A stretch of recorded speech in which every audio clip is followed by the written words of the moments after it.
What is going on, everyone? Hope y'all are doing well, and in this video I'm going to share 10 of the worst cities to buy right now. Especially after what the market has done over the past couple of years, several people believe that the housing market will crash, and these markets could be in prime locations to see the biggest drops in prices. But I don't want to waste your time, so let's go ahead and dive right in. So there are 4 things that impact prices, and even though I'm going to share the top 10 cities that are expecting the largest price drops, you can use this data to evaluate your city to understand your local market. And I firmly believe that if you are planning on investing in real estate or are thinking about buying a house, knowing these 4 things and how they function could help you make a great decision for buying real estate. So the 4 fundamentals that affect housing prices are demographics, interest rates, inflation, and inventory. Now I think we can all understand that mortgage rates don't fluctuate much between states, so we won't spend much time on that one. Inflation is for the most part a national issue, so there isn't much of a difference between local markets either. However, I think the 2 most important ones are demographics and inventory. So that is where we're going to focus in order to understand not only why these top 10 markets are expected to have a horrific next couple of years, but how you can use these fundamentals to help you understand your market. In April of 2020, it was announced that millennials have overtaken the baby boomers as America's largest generation. Now this is significant because millennials are at peak family formation and home buying age. Even though in 2019 it was said that millennials prefer to rent over buy, unfortunately there are only so many homes that can be rented. And once millennials start having families, they will choose to rent homes at a much more expensive price, live in apartments which for a family can be difficult, or start buying homes using an FHA loan where they can have a low down payment. Now the question becomes, if millennials are starting to have families, where is this going to be taking place? And the Honest Company, who makes a lot of baby products, share that 42% of baby births are happening in the Southeast. Now this could either mean that families want to have a lot more kids in the South, or I think a more appropriate answer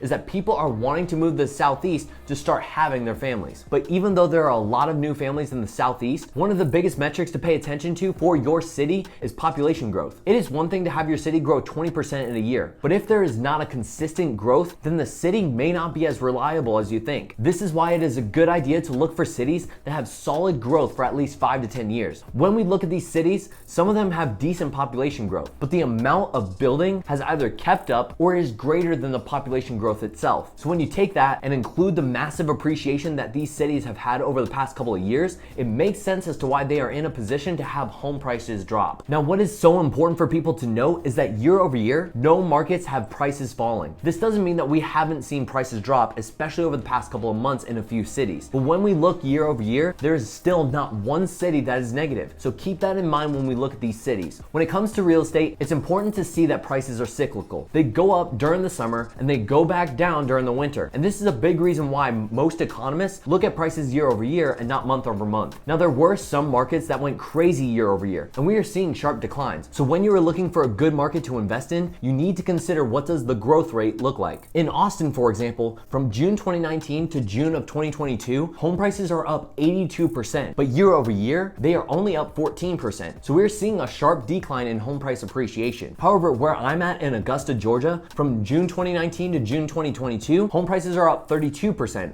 whereas year over year, they are up 15.5%, which is a substantial difference. With all that being said, I think that month over month can be important to determine what is going on when it comes to the rate of slowdown in individual markets. In terms of price drops, we are seeing more of these kinds of drops in the Western United States, like Seattle, Denver, and Phoenix. I knew these were the kind of places not simply because of price appreciation, but the change in migration growth into these places. What we are seeing are the places where affordability is low. Those are the ones that are probably going to experience the most significant price drops. So these massive price cuts in Phoenix and Boise were because of affordability. But when we look nationally, a crash would normally be around 20%. And to say that the entire market will fall on average 20% is, in my opinion, really difficult to see with inflation being high, and millennials will probably start looking to buy homes as interest rates begin to stabilize. So what should we pay attention to when it comes to the future of the housing market? Well, I think one really important metric that not many people talk about is days on the market. When we look at the days on the market, this will have much to do with the demand side of things, because if we see days on market increase on homes whose listing prices are close to the comps, then this could mean that the amount of buyers in the area has lowered. When it comes to inventory, this of course is the supply side of things. And if inventory goes up and there aren't enough buyers, then we could see prices drop. So these 2 metrics should help us determine where the housing market will decline. When we look at inventory, we want to look for the cities that are seeing inventory close to pre-pandemic levels, and guess where the majority of this is happening? The Western United States. Now don't get me wrong, wrong, I think there are still some areas, especially in the South and Southeast, that will experience this as well. But this is going to be a huge indicator to see how supply is keeping up with demand and where we could experience the largest price declines. Okay, so Moody's Analytics did some research to forecast where are going to be the best housing markets and some of the more riskier markets through the end of 2024. And here's what they see. As I said, the Southeast is still at risk, with Florida having the top 6 of the 10 cities that could be impacted. They are the Villages, Punta Gorda, Cape Coral, Ocala, Fort Lauderdale, and Palm Bay. The other 4 cities are on the West Coast, and they are Spokane, Washington, Lake Havasu City, Arizona, Reno, Nevada, and Missoula, Montana. Now this of course is not the end all be all, and it doesn't mean that the larger cities won't experience massive price declines. But I think it is important to note the amount of price drops that they are expecting. In the top 10 cities that Moody Analytics gave us, the range of price drops is from 7.6% to 12.8%. Think about it. These are the largest price drops, and when people talk about crashes, they are expecting 20% plus. Now yes,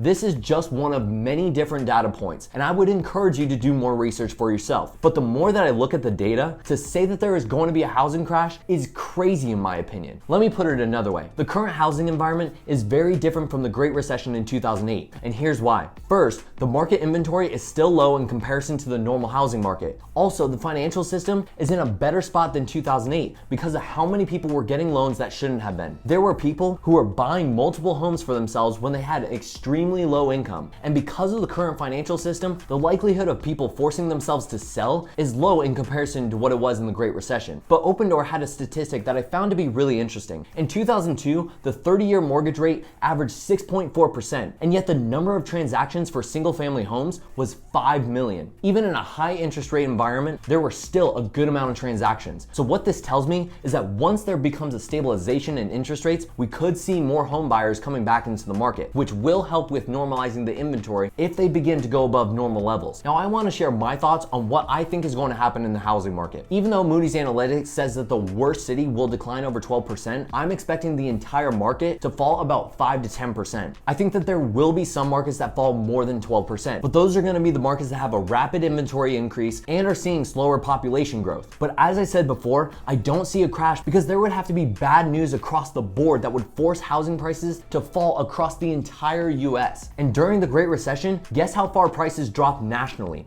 20%. And many would say that it was real estate that was the major catalyst for the recession itself. So do you think that the data is really out there to support us seeing a 20% decline? I don't think so. And this is why I'm going to continue to buy real estate, despite the possibility of housing prices declining. And even though I shared possibly the 10 worst cities, that doesn't mean that there won't be deals, especially across the entire US. But I hope you all enjoyed this video, and if you did, smash that like button down below. That helps more people see content like this. And I would love to hear the areas you are expecting to see massive declines, so feel free to mention them in the comments down below. And if you're new here, hit that subscribe button and notification bell, that way you're notified when new content comes out. Hope you all enjoyed the rest of your week, and I'll see you in the next one.